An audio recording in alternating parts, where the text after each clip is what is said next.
Today we're going to talk about the anomaly detection in smart buildings and using a different genre of machine learning called federated learning. So this is the outline, and we will discuss how IoT devices are controlling our day-to-day life, the challenges of anomalies in smart building, and then we'll see how we can really solve it using a working code. We'll present a demo.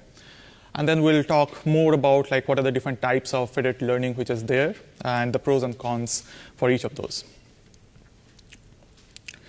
So we cannot think about a world without IoT. We are surrounded by them. So be it the wearables, self-driving cars, healthcare, drones, smart retail stores, smart buildings, and even smart cities. Our life is influenced and controlled by the vastness of the IoT devices.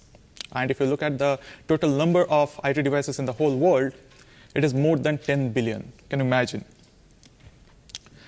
So smart building has been a buzzword for quite some time now. But what exactly it is? There is no standard definition of a smart building, but we can quote an article from Forbes, which says smart buildings not only take complete care of tenants' comfort and safety, but also promote energy and financial savings. Modern buildings are more than just 4 walls and a roof. Right now, the buildings literally have ears and eyes in the forms of different sensors, be it the temperature sensor, pressure sensor, smoke detector, anything you name it. And with the pervasive wireless connectivity, these sensors are generating tons of data, and which can be leveraged by any AI tool to improve the building functionalities. And that is the reason AI and the smart buildings are the perfect companion to streamline, optimize, and innovate different smart building functionalities. In short, AI is making smart buildings even smarter. So how AI is helping buildings become more smarter, right? If you take the case of water management, depending on the data which is coming from the sensors, which is installed in the water channels, be it in the bathrooms or toilets or even the water tank, you can estimate the water usage of individual houses, individual rooms, or a particular office. And based on that, you can take important decisions. The building manager can take whether there was any wastage of water or any way it can be improved. Similarly, there is building maintenance. Parking assistance can be done using the pressure sensors which are installed on the ground, or the cameras which are installed on the corners. Then there are smart bulbs management. There are a lot of big smart buildings which contains hundreds, if not thousands, of lights. And it is practically impossible for any human to make sure that all the lights are on after the office starts and all the lights are off. And in those cases, the sensors installed on the smart bulbs, they can detect whether any person is in the room, and based on that, it can decide whether to keep the lights on or not. And finally, the HVAC management, it stands for heat, ventilation, and air conditioning unit management. So let's dive a bit deeper in what HVAC management is, and it is just an example of how AI helps managing and making the smart buildings more efficient. So on the right-hand side, there is this beautiful blue home, which is the smart building that we are considering right now. And there are 3 IoT devices. These IoT devices, you can consider them as sensors, the temperature sensor, or the pressure sensors, or light intensity, or the smoke detectors, which communicate with a gateway via Bluetooth. And this communication, and these gateways are connected to a constant power source. These gateways could be like a Raspberry Pi with a better computation power and RAM. All the AI models that could be either deployed on the gateway or the cloud, and depending on the data that it is capturing from various sensors, which is monitoring the building, it is finding out some of the inferences, some of the insights about what is happening in the building, and it is showing to the building manager so that he can get a clear idea about what exactly is happening. Right. So this is a typical scenario of a smart building and how AI is currently helping building manager manage the building in a more efficient way. Now, as you can see, these AI models or the tools are dependent on the data. Now, what happens if there is a power surge or there's a voltage fluctuation and the data that is received in the sensors, they got some noise introduced? Or let's consider if there is a cyber hacker which tries to hack into a particular sensor and it corrupts the data. And you can imagine that this kind of wrong data, it can cause wrong workflows in the AI tool to be invoked. And that may cause something like, instead of decreasing the temperature of the room, it started increasing the temperature. Even if there is a fire, the fire alarm does not, ring, right? So these are the problems that can happen, and by the vastness of it, you can imagine that it can cost human lives also. So these are the two problems, that is the data corruption and the cyber breach. And that is the reason anomaly detection for smart buildings is very critical.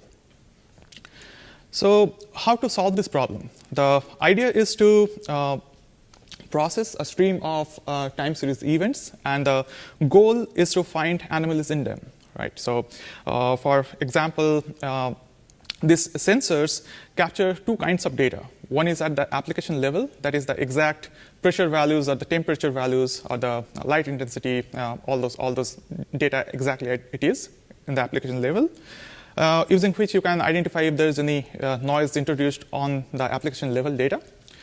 Another kind of data that is generated is at the network level. That is, how many data packets are sent or received by individual sensors, what is the source IP, or what is the destination IP of the packet, and using which you can find out whether there is a bad network configuration in the IoT ecosystem, or if there is a possibility of intrusion that is going on in the network. And that's the way to solve this problem of anomalies. So how currently it is solved? So this data that is getting generated, received at the sensor level, this data is sent to the cloud, to a centralized data server. And the AI models are trained on the cloud using that data. Once the training finishes, those models are deployed on the cloud and a rest point is exposed. But this kind of setup is not ideal for IoT ecosystem. And why is that? Because IoT has some novel challenges. For example, intermittent internet connection. Not all the devices are connected to the internet all the time. High data volume and velocity. So you can imagine at a sensor level, they can capture data every second or every 2 seconds, 5 seconds, something like that. But if you look from the gateway's perspective, it is connected to multiple sensors, and all that data, it is coming to the gateway, and finally it is going to the cloud. And that introduces a lot of data volume, and it is practically, very difficult or next to impossible to send all the data in real time to the cloud without doing any pre-processing or aggregation on the gateway itself. Third problem is the limited battery. So some of the IoT devices, they run on coin batteries, and it is not possible to make them connected to internet, be it 4G or 5G connection, because it reduces the device life drastically. Limited memory and processing power. The range of the processing power of the IoT devices, or if you talk in terms of the RAM, it varies from as less as 10 KB programmable RAM to 2 GB or 3 GB RAM. Right? And finally, the problem is of data privacy. So be it the case where the data is residing on the cloud and the training is happening in a batch process, or the model is already deployed and you are sending the data in real time to the cloud to the REST endpoint, and you are trying to find out whether it is an anomaly or not.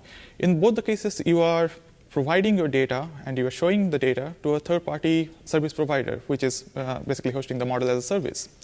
Now, with some of the regulations like GDPR, which is a general data protection regulation by European Union, or CCPA, that is California Consumer Protection Act, that imposes a lot of restrictions in terms of the privacy of the sensitive customers' data. You have to do a lot of, comply a lot of regulations to even kind of share the data to a third party, even to provide benefits to the customer themselves. And so how to solve this problem? And that is why the federated learning is here. So what it does, there are three main features of federated learning which makes it really efficient to tackle this kind of problems in the IoT ecosystem. First is the decentralized learning.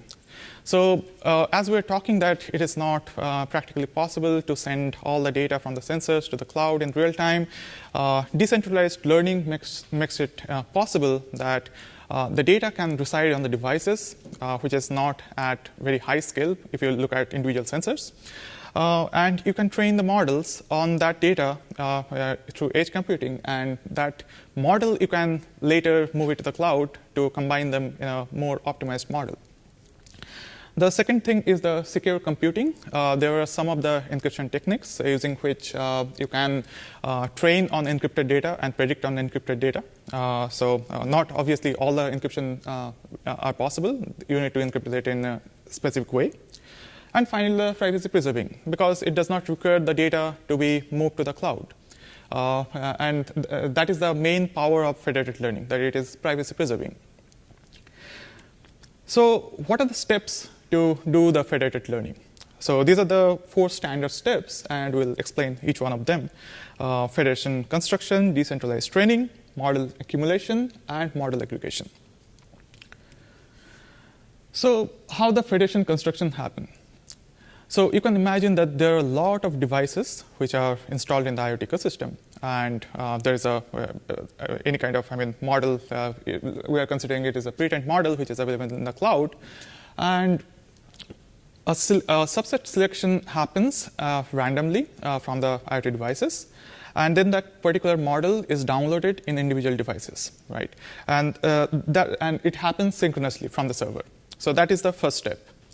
So as now we have the models already in the devices, now each of the sensors are capturing data of their own, and they don't know what is the data captured by other sensors. And what individual devices they are doing is they are using the local data to optimize the model in an incremental learning process, right? So as you can see that they are totally unaware of the data or the model updates that is happening in other devices. So this is the part where decentralized training happens. The third step is the model accumulation. So once the training happened for different subsets of data for individual devices, those models are sent to the cloud, right? And as you can see that only the model weights or the gradient updates of the models, those are sent to the cloud and not the data. So data stays on the device. So the server, they don't know about what kind of data the models are trained on, individual models. And finally, the model aggregation part. So what exactly is the model? Model is just a combination of the weights, right, with the gradient updates happened in them. And what the server does is it gets a set of models. That means it gets a set of weights, and it uses federated average algorithm, which is just averaging out all the weights across all the models, and it gets an improved version of the model. And that's the whole process. These are the 4 steps to do federated learning. And if you look at it, you need to just repeat the steps from 1 to 4, and the model will keep becoming better and better.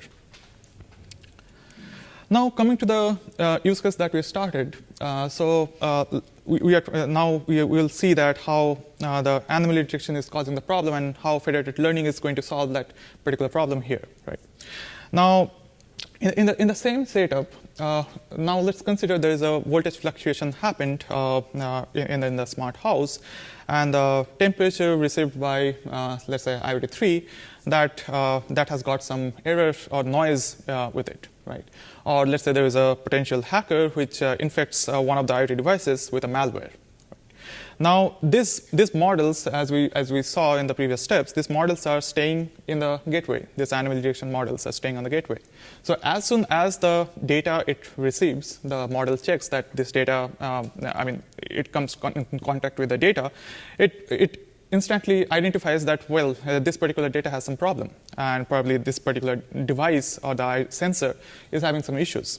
And it instantly shows in the anomaly dashboard, and it tells the building manager that IoT 2 and IoT 3 are compromised, and it sends a notification so that the building manager can take appropriate actions. Now, the tools that we have explored was Google's TensorFlow. It is an open source TensorFlow federated. It is an open source tool to do federated learning in a decentralized environment. And then OpenMind's PyShift. It is a Python library which runs on top of PyTorch. And then there is WeBank's AI team. They have created this Fate. This is also open source library which provides a secure environment to do federated learning. So we use PyShift, and this is our journey so far. So when we install this particular system in a smart building, and that time for the first few days, we don't know what Anomaly looks like because this is unsupervised data. And that is the reason we need to set the baseline for some time. And for that, we based on the business, we set the rules, and then we calculate the z-score to find out whether a particular data point is deviating how much from the normal values. And gradually, we use the k-means clustering to see whether a particular data point is away from all the clusters which is present in the data, or then use isolation forest or 1 class SVM for novelty and anomaly detection. Now, for some time when we do this exercise, for let's say 3 weeks or 4 weeks, then we have a good understanding about what a particular anomaly data looks like. And that is when we gradually move from the unsupervised to the supervised way. So, using the PyShift and PyTorch, we have implemented the deep autoencoder also. That is one of the unsupervised way of learning about anomalies. And then finally, once we know what anomaly looks like, then we go for the federated learning in a supervised manner, right? So let's see how we can detect anomalies using PyShift. And the notebook can be found in the link here. You can go there and you can download. The whole code is there, and you can just run the notebook as it is, and you will get the expected output that we are going to show in the next few slides.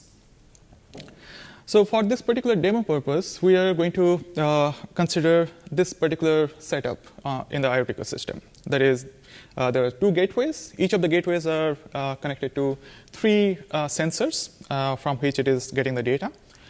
These gateways are connected to the internet, to the server, and the anomaly detection models are residing on the gateway itself. So those models are trained, and those models are deployed on the gateway. From the server's point of view, it basically it does the orchestration from the server, that is when to download or upload the models and all. And there's a model repository because from time to time it needs to version the model and get a repository for it. And these are the steps that we are going to follow. First, we are going to capture the data. Second, we are going to construct a feature matrix out of it. Then we'll do a train test split. We are then going to set up this whole environment in PyShift, and we'll prepare the federated data. That is, we'll distribute the data to the gateways. And then we'll train the model in a federated way, and later we'll save the model. Then we'll load the model again, and on a test data, we'll try to find out whether, what kind of anomaly it is. So first step is capturing the data. So the data that we are using here is the KDT Cup 1999 dataset, which will be present in the URLs that is there on line number 4 and line number 16. So there are total 41 columns that is present. It is a mixture of numerical and categorical columns. And the data that we are using is the 10% of the total data. So there is a separate file for it, and it contains around 496,000 records. The target column here is the thread type that you can see in the where the pandas data frame is got printed, and on the last column is the thread type. So this is the data that we are going to use for detecting the anomaly, and we are going to learn train the model in a federated way. So let's look at the thread type distribution. As you can see, there is normal instances, which is around 90,000 records. Then there is a Smurf type of attack, which is around 200,000. Then there is a Neptune attack, which is around 107,000. And there are a bunch of other thread types. So total 23 thread types are present. And as you can see, it is a very imbalanced data set, but nevertheless, that is not the focus here. We are going to use this data as it is, and we are going to train it in a federated way. That's the focus here, right?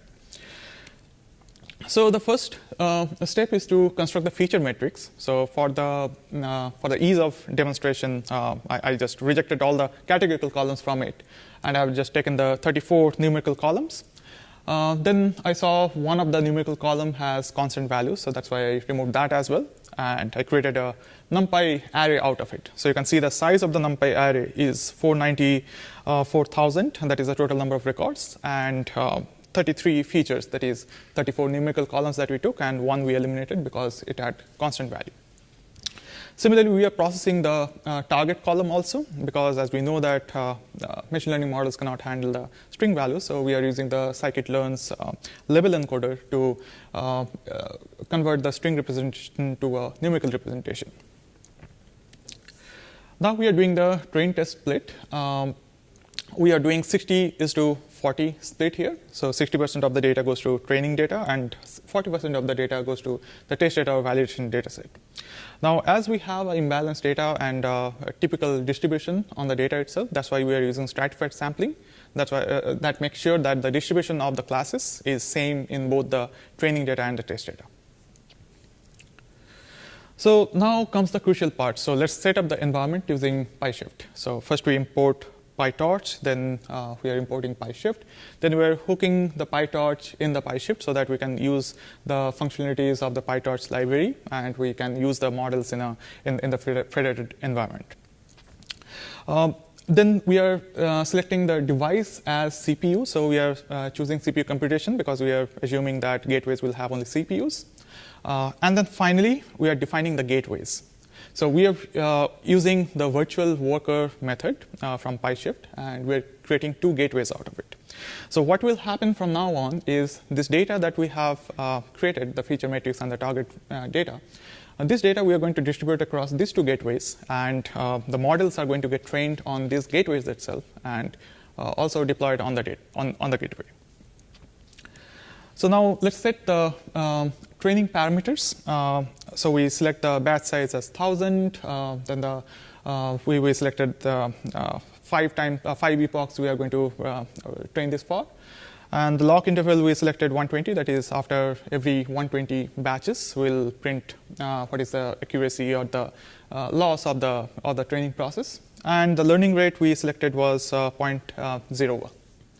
Now, as you can see, the total number of features that is there is the 33, and the total number of classes that we have is 23, because there are 23 distinct number of thread types and 33 numerical columns that we have selected for as the feature.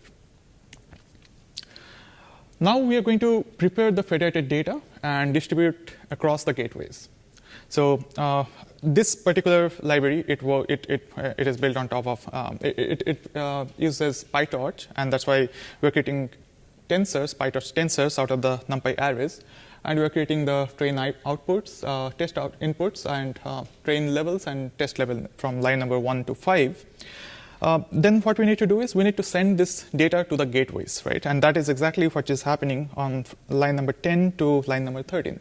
If you see at the end of the lines, you'll see that dot sent to gateway 1 and gateway 2 that is happening here, right? So what happens is, from the surface perspective, it contains only the pointer to the data. It does not have the access to the actual data itself. It cannot read what is there inside the data. It can operate on the pointers, and all the operations will happen in the gateway. So that's the beauty of it. After that, in line number 16 and 17, and 20 and 21, we are creating a federated data loader so that we can iterate through the batches more efficiently and in a more clean way. So now let's define a very simple logistic regression model. So this is probably the hello world model for any deep learning code, and we don't have any hidden layer here. It is a logistic regression model that we have defined. You can think of any complex PyTorch deep learning model, and you can define it here, and it will work seamlessly.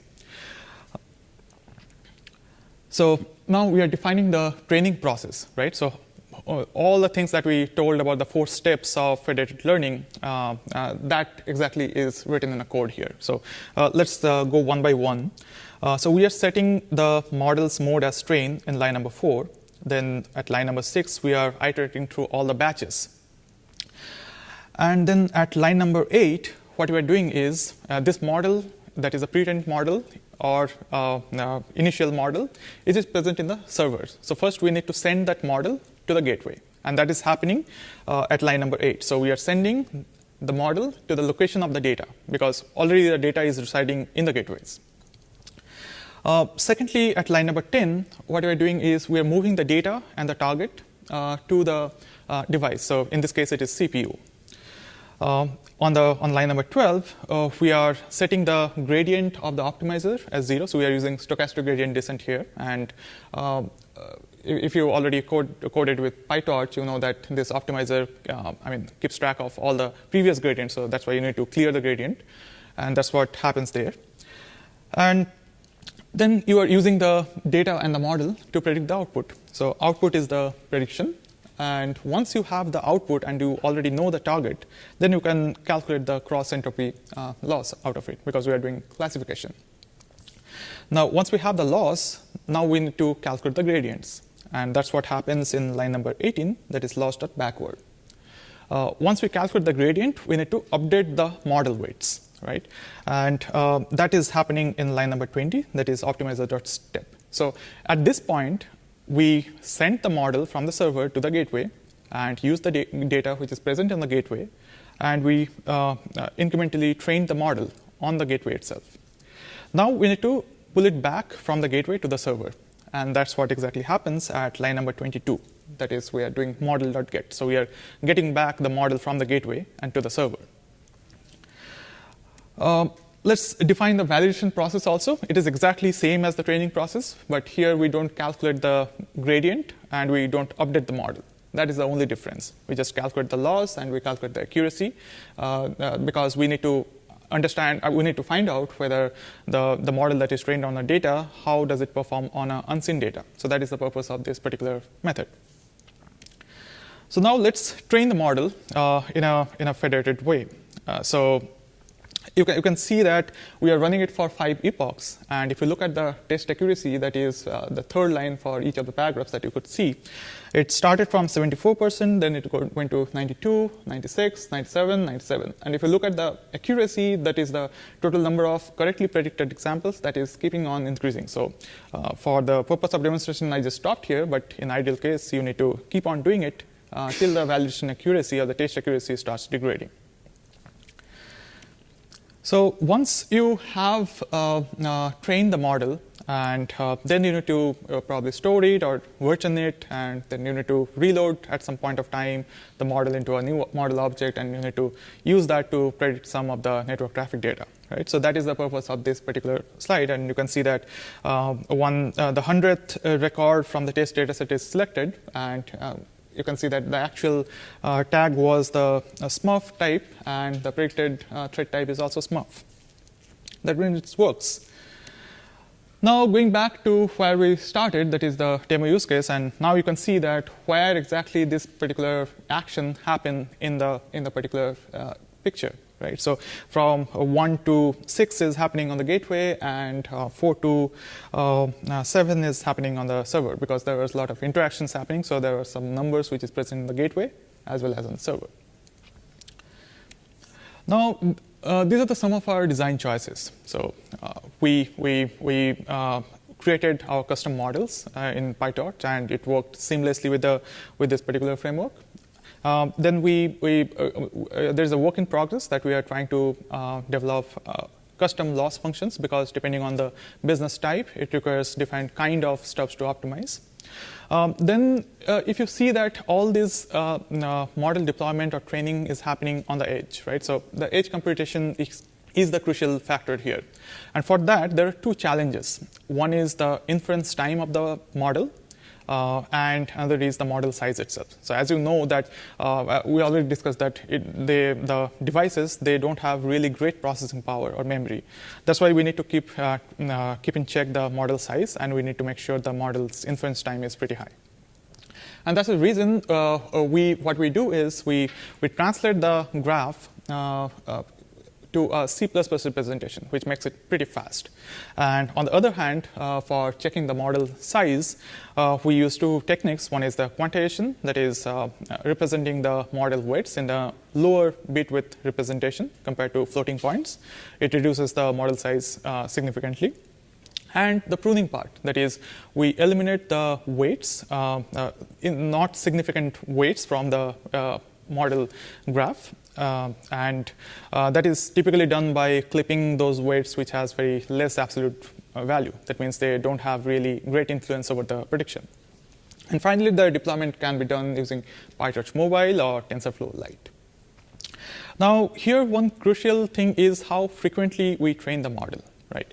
Because it is very difficult to estimate what is going to be the data volume or data traffic, because we don't want to wait for 2 or 3 days, and by the time there will be 5-6 GBs of data on the gateways, and that is the reason we need a very good estimate on what is the data velocity, and that is a hard problem to solve. Now, coming to the types of federated learning. So there are two types. One is a single party, and is multi-party. So let's see what single party federated learning is. Only one entity is involved in the governance and distribution and the flow of data here. So you can think of this could happen in several forms, such as the smartphone or IoT app, and network devices or distributed data warehouses. Models are trained in a federated way on the data that has pretty much same data structures. And in this particular case, what the common thing is, this data is very unique to individual devices. So you can think about a music recommendation engine, which the model resides on each of the smartphones of the users, and which uses the smartphone users' music hearing pattern. That way, it can be learned in single-party environment. And the second type is multi-party federated learning. So here, what happens is 2 or more organizations or franchises, they form an alliance to use a shared model, which is trained on their sensitive data without sharing data to each other. So privacy is the main takeaway of this particular stuff. A lot of pre-processing needs to be done at the client side, because the feature space of the data for individual clients, they vary drastically, and that's why a lot of pre-processing needs to be done. Third-party neutral vendor can be approached for providing the frameworks or the infrastructure for doing the model aggregation and to establish trust amongst the clients. Now, in multi-party federated learning, there are two types. One is the horizontal, and there is a vertical. So let's consider the pink rectangle here, and which represents the clients, overlapping and non-overlapping clients across the organizations, but they have the same feature space. So you can think of water management service provider, and they have installed their system in 2 different smart buildings, and they want to learn about the customer behavior, and they can do it using this horizontal federated learning, because they have non-overlapping client base, but the feature space is very same, because those are following the exactly same business model. On the other hand, if you look at the vertical federated learning, that is a red rectangle, there you will see the feature space is non-overlapping, and clients are the overlapping part. So if you think about a single smart building, and let's say organization A is the water management, organization B is the HVAC management. So they are tracking same people, but they are tracking different aspects. And that is the way they can come together in consensus, and they can decide to use a shared model without exposing their own data to each other. Now, every good thing has problems, and federated learning is not an exception. There are 2 problems federated learning suffers from: inference attack and model poisoning. So the repeated model weight updates that happens while doing the federated learning, that can be exploited to find statistics about individual contributors, and that has been proven. And this kind of problem is referred as inference attack. The second part is the model poisoning. That is the some researchers have investigated that there is some possibility of misbehaving clients introducing backdoor functionality to the model.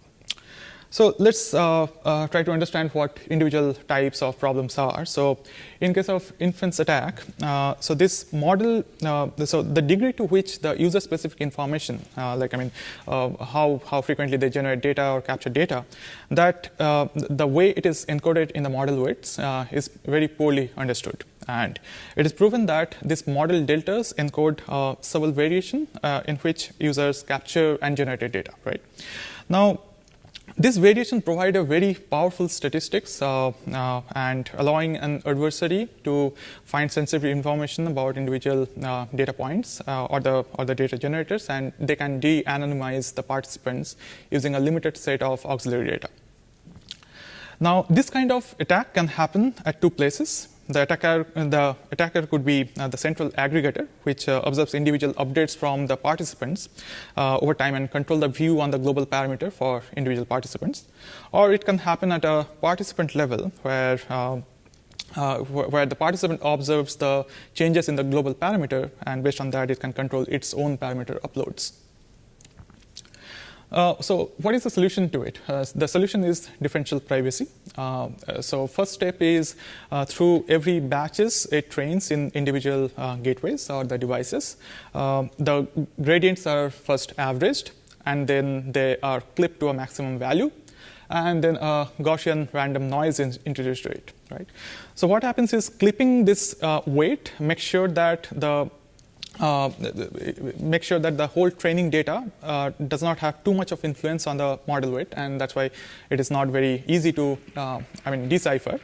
On the other hand, introducing this noise at here makes sure that individual training examples, they don't influence the model weights in a very significant way. So that's the solution here. And the next problem is the model poisoning. That is, and sometimes it is referred as Sybil attack also. So it is, you can see it is a MNIST image classification process that is happening on the left, and there are two Sybils which are present, and it is telling that and it is using level 8 instead of using level 1 for the images of 1, and it is trying to guide the model in a wrong way. Right. So on the right hand side, you see that there is a green contour in the bottom and there is a red contour in the top. And the true objective is to reach the minimum value in the green contour at the bottom, but this kind of, the wrong training data is kind of trying to deviate the path and trying to make it follow the poisonous objective. The problem is here is the anomalies can be classified as normal data. So how to solve this problem? The problem can be solved by Sybil detection. So as you can see that there probably 2% or 3% of the participants could be the Sybils here, and the honest clients will try to follow the true objective, right? So each of the gradients you can think of a gradient vector, and it tries to follow the bottom one, the green contour minima there. On the other hand, the Sybil's gradient updates will try to move to the poisonous objective. Now, if you take the angles or probably the cosine similarity between them, then you can find that the angle between the honest updates, gradient updates, and the Sybil updates will be significantly higher. But amongst the Sybils, the angle will be very low. And amongst the honest clients, the angle will be very low. So that way you can find out using the cosine similarity, if you take all the combinations for the gradient updates, and you can find out which gradient updates are coming from the Sybil devices. Right? And based on that, you can filter them out, and you can defend against this Sybil attack. So now to sum it up, what are the benefits of the federated learning that we have in the IoT ecosystem? First one is the lower latency, because the models are deployed on the devices, and the network latency is not applicable here. Second is less network load, because the data does not need to move to the cloud. Instead of that, only the model weights are moved, and that probably happens once or twice a day. Less power consumption, because the devices does not need to be connected to the internet all the time, and this happens in an incremental training approach. That is why it is power efficient. The privacy, that is the whole crux of the federated learning. That is the most powerful thing that federated learning comes to the table. And it can be used across organization. That's what we discussed in the multi-party setup. So different organizations can use their own data to find a better model which can take the knowledge from all the organizations. And they can use it without exposing their data to each other. We'd like to acknowledge the PyShift community. They have amazing library and amazing notebook tutorials. You can go there, you can try it out. And these are the different papers that we have consulted while building this solution. Thank you.